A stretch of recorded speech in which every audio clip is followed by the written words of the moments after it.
जायो होननानै खोनादों आं नुफेराखै थिगसे जायो जाहैदों ना बेदर अयथासार जायोनो 1 केजियाथ' हारसिं जाखायो जाहैदों आं नुफेराखै नुनाया मानसिफ्रा बुंलाबायो खोनादों आरोखि आं अमाखौथ' आरामसे 1 केजिया जाखायो जाहैदों बेबादि मारै जानो जाखो बे मानसिया बोरै बिटिसिनि रायजोनि थाखाय खामानि मावगोन न'आवनो ओंखामखौ संजाबावला बियो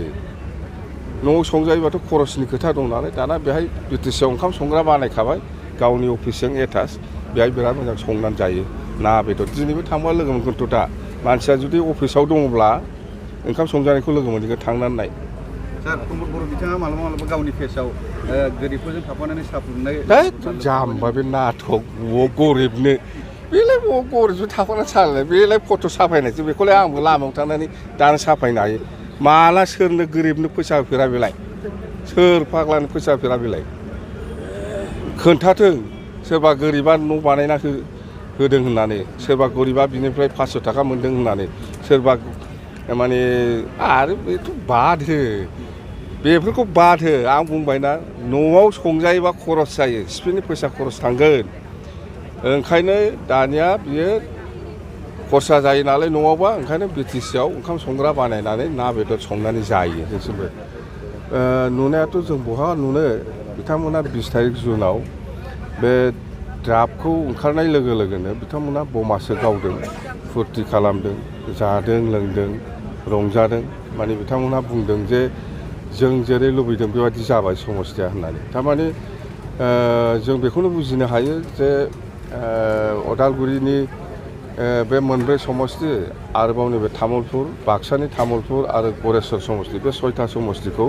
दरंजों लांफानांगौ होननानैसो बिथांमोना निस्सय होबोदों जों बेखौसो बुजियो दा जों बेखौसो बुजिदों दाबो समय दङ प्रमद बर'आ केबिनेट डिसिसन लानानै दाबो हरनो हायो इलेक्सन कमिसननो बा भारत सरकारनो बा आसाम सरकारनो अब्लानो जायो बा फैगौ एसेम्ब्लिनि 11 तारिखआव जिथु एसेम्ब्लि जागोन बेवहायबो बिथांमोना सावरायलायनानै मोनसे डिसिसन हरनो हायो जे जोंनो अदालगुरि समस्ति लकसभा समस्ति नांगौ होननानै खिन्थु बिथांमोनखौ जोङो बेबायदि मावगोनखौ जों नुहुराखै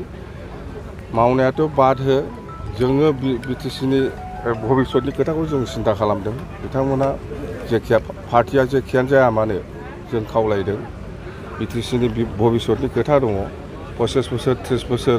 गोदोनानै थालांबावगोन बे समस्तिया ओंखायनो बारे जों खावलायबोदोंमोन खिन्थु बिथांमोना मावगोनखौ जों आसा खालामाखै दा आङो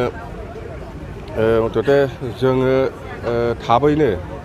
नैबे 7 तारिखनि उनाव दिल्लीयाव थांनाय जागोन इलेक्सन कमिसननो जोङो मेम'रेन्डामखौ हैगोन भारत सरकारनोबो होगोन आसाम सरकारनोबो हरगोन जे थांनाय 2003 सननि सुक्ति मथे जिथु समस्ति जानांगौ बे हिसाबै जोंनो बानायनानै होनांगौ होननानै प्रमद बर'आ मावनायाथ' बहुद गोजाननि खोथा मावखाया बियो आं मिथिगौ बियो खुनुदिन मावनाय नङा बियो दिनै माने गावखौनो लानानै बेस्थ' बियो बिटिसिनि रायजोफोरखौ लानानै बेस्थ' नङा आरो मोनसे गोदान खोथा आं मिथिदों माने 1 माससो जाबाय नामा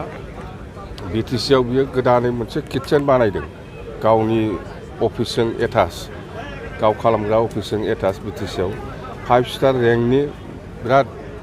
मोजां माने किटचेन बानायना लादों बेहायनो ओंखाम जायो बेहायनो ना बेदर जायो बेहायनो साहा लोङो मथथे बेखौ नायनानै जों जिथु बुजिनो हायो माने बिराद सेफथा मानसिया